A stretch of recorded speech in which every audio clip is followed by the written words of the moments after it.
Hello viewers and subscriber, আজকে আমি করে দেখাবো হাতের নাগালে থাকা মশলা দিয়ে মুড়িঘণ্ট। এখানে আমি নিয়েছি মাছের মাথা এবং মুগ ডাল। তারপর নিয়ে নিলাম কড়াইতে পরিমাণ মতো তেল।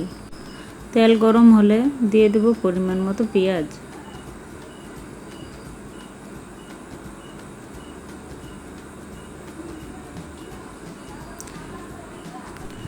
পেঁয়াজের সাথে দিয়ে দেব আস্ত মশলা।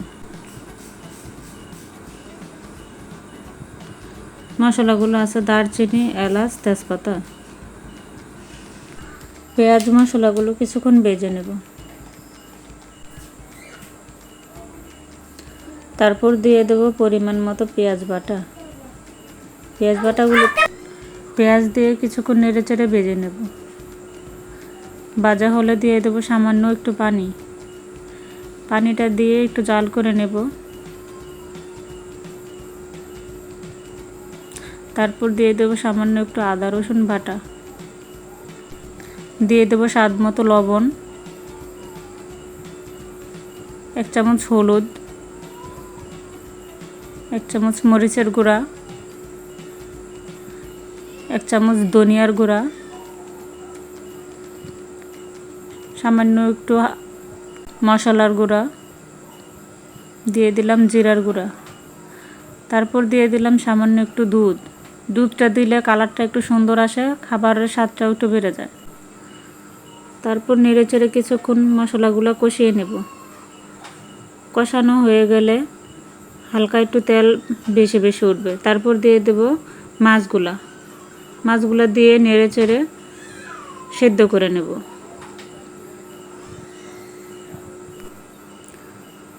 মাছগুলো দিয়ে একটু ঢেকে দেব।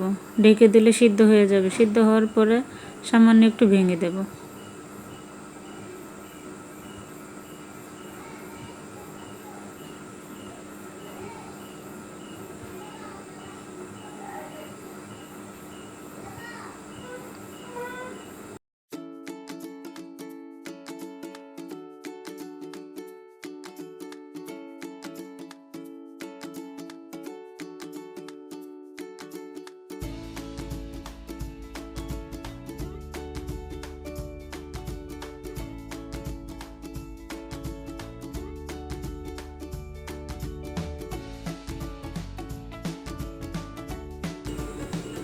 মাছগুলো সিদ্ধ হলে দিয়ে দেব আগে থেকে সিদ্ধ করে রাখা মুগ ডালগুলো দিয়ে একটু নেড়েচেড়ে ভালো করে কষিয়ে নেব।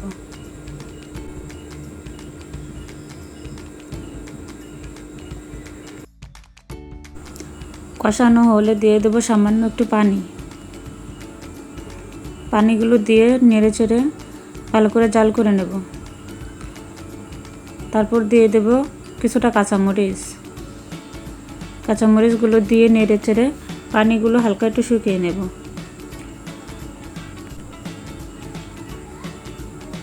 শুকানো হলে নামানোর আগে দিয়ে দেব ধনিয়া পাতা দিয়ে নেড়েচেড়ে তারপর পরিবেশন করার পালা। ধনিয়া পাতা দিয়ে এবার পরিবেশন করে নেব। তারপর নিয়ে নিলাম একটা বাটিতে পরিবেশন করার জন্য। রান্নাটা কেমন হলো অবশ্যই কমেন্টের মাধ্যমে জানাবেন। আজকে এই পর্যন্তই। আল্লাহ হাফেজ।